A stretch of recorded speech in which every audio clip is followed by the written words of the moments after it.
Bom dia, pessoal! Meu nome é Nathalie e bem-vindos a mais um vídeo de caso criminal. No vídeo de hoje a gente vai falar sobre o sequestro do corpo do Charlie Chaplin. Como sempre, antes de começar, eu tenho que pedir para você se inscrever no canal. E eu também tenho que avisar quais são os gatilhos desse vídeo, que são doenças mentais, exumação e roubo de cadáver. Bom, no caso de alguém não saber quem foi Charles Chaplin, eu peguei um pouco da biografia dele, né? Ele nasceu no dia 16 de abril de 1889 em Londres, na Inglaterra. Quando ele tinha 3 anos de idade, os pais dele se separaram e ele foi viver com a mãe e o irmão mais velho. A sua mãe trabalhava como cantora, mas ela nunca foi bem-sucedida na carreira. Com o tempo, ela desenvolveu fortes problemas mentais, principalmente depressão e desnutrição, porque ela não tinha dinheiro para comer. Ela dava bastante comida, ela dava quase toda a comida que tinha em casa para os filhos, então ela não comia. Por causa disso, o Charlie e o seu irmão passaram 1 ano e meio em um orfanato quando ele tinha 10 anos de idade. 2 anos depois, o seu pai faleceu de cirrose. Em 1910 foi quando Charlie foi em turnê pela primeira vez, atuando como uma trupe de comediantes. Em 1913, ele decidiu viver nos Estados Unidos e tentar a carreira de ator. Ele foi oferecido um trabalho no cinema, o que dizem que foi bem difícil para ele no início, porque era a época do cinema mudo. E era bem diferente do teatro. Ele fazia teatro de comédia, mas na hora de atuar no cinema mudo, era bem mais sobre expressões faciais e linguagem corporal acima de tudo. Então ele teve bastante dificuldade no início. Ele foi contratado pelos estúdios Keystone e os seus filmes fizeram muito sucesso. Aos 26 anos, ele assinou um contrato com um novo estúdio, SNA, que permitia que ele tivesse mais liberdade nos seus filmes. E ele não precisava mais fazer só comédia, mas ele ainda focava na comédia porque era realmente a sua paixão. Mas ele também tentava incluir romance e com o passar dos anos, não exatamente nessa época, mas com o passar dos anos ele foi colocando romance, como eu disse, críticas sociais de vez em quando, realmente comédia política, que era uma coisa que na época não era muito bem vista. Em 1917, ele assinou com uma nova produtora que deu a ele o próprio estúdio. Seus filmes puderam ser ainda mais criativos e os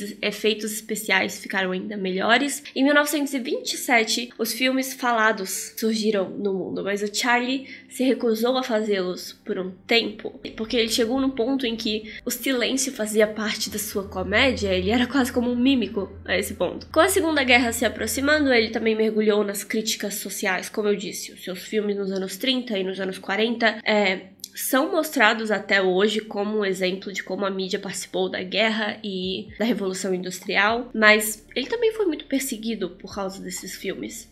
O primeiro filme no qual a sua voz pôde ser ouvida também foi o mais famoso dele, Tempos Modernos. Eu assisti Tempos Modernos na minha aula de história no ensino fundamental, né? É um dos filmes mais famosos dele. Charlie voltou para a Inglaterra em 1952. Ele planejava voltar para os Estados Unidos, mas ele decidiu não fazer isso por conta da perseguição e da fofoca que seguiam ele desde a Segunda Guerra. Infelizmente, eu não sei muito sobre a vida pessoal dele, não encontrei muito sobre as esposas, mas eu sei que ele foi casado 4 vezes, teve muitos filhos e uma família enorme. Não encontrei muito sobre quando ele se envolveu com cada uma das suas esposas. O que eu sei é que ele já estava casado com a 4ª esposa, Una O'Neill, quando voltou para a Inglaterra e os dois decidiram ficar por lá. Detalhe importante para mim, Una era 36 anos mais nova do que ele e os dois tiveram 8 filhos juntos. Ele começou a apresentar problemas de saúde em 1970, aos 81 anos de idade. Charlie tinha dificuldades para falar e para andar e foi visto muitas vezes usando cadeira de rodas. Ele e a esposa foram viver na Suíça,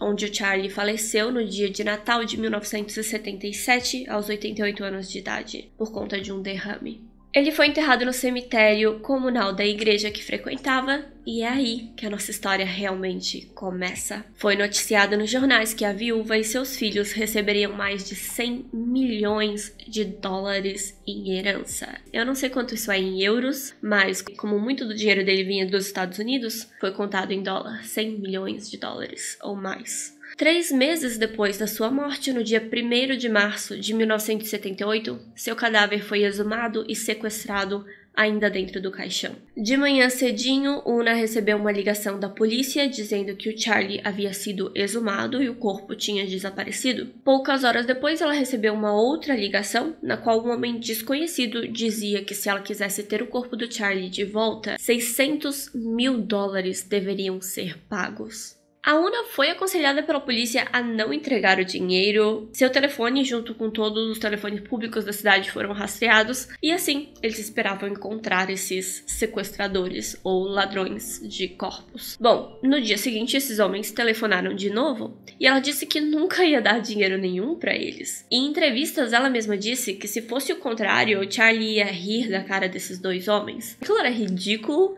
Tipo, o cara já tava morto, o que eles iam fazer? Os dois homens então decidiram ameaçar a família. Eles disseram que sequestrariam também os filhos, matariam os filhos dela se ela não pagasse. E ela literalmente disse, tenta, vem pegar, eu quero ver, vem pegar eles. A família estava cercada pela polícia a esse ponto. Se os criminosos queriam tanto machucá-la, então que viessem atrás dela.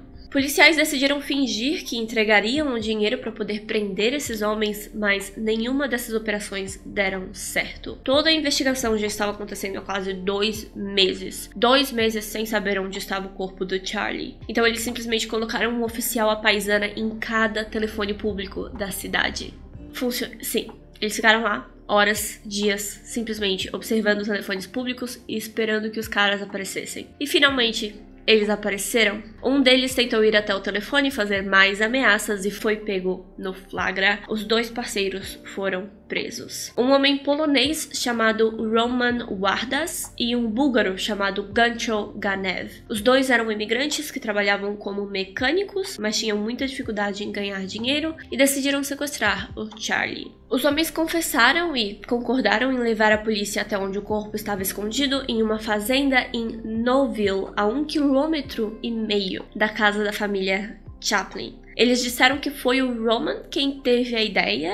Os dois desenterraram o caixão, colocaram no porta-malas do seu carro e o levaram até a fazenda, onde o enterraram. O corpo, de acordo com a polícia, estava intacto, nem suas roupas foram roubadas, nada, tipo, eles não abriram o caixão. Então ele pode ser enterrado novamente no local original, porém agora com uma tampa de concreto, para evitar que ele fosse incomodado novamente, né?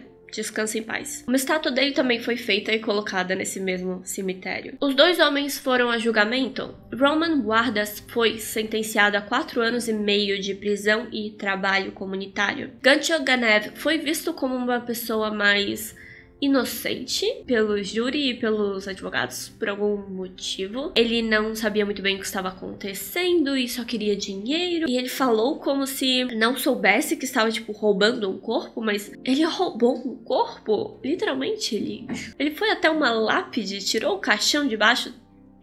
Como assim ele não sabia o que estava fazendo? É estranho, né? Mas ele foi sentenciado a 18 meses de prisão. E foi isso, gente. Essa é a história. Eu peguei porque eu achei muito interessante, eu nunca tinha ouvido falar sobre o roubo do corpo do Charles Chaplin, então aqui está. Me digam o que vocês acham, como sempre. Muito obrigada por assistir o vídeo até o fim. Muito obrigada pelo seu like, pelo seu comentário, por se inscrever no canal. E como sempre, eu também vou agradecer aos membros do canal. Paulinha B, Fernanda Leite e Alcir Júnior. Muito obrigada, gente. Muito obrigada por assistir o vídeo até o fim. Eu vejo vocês no próximo vídeo. Tchau!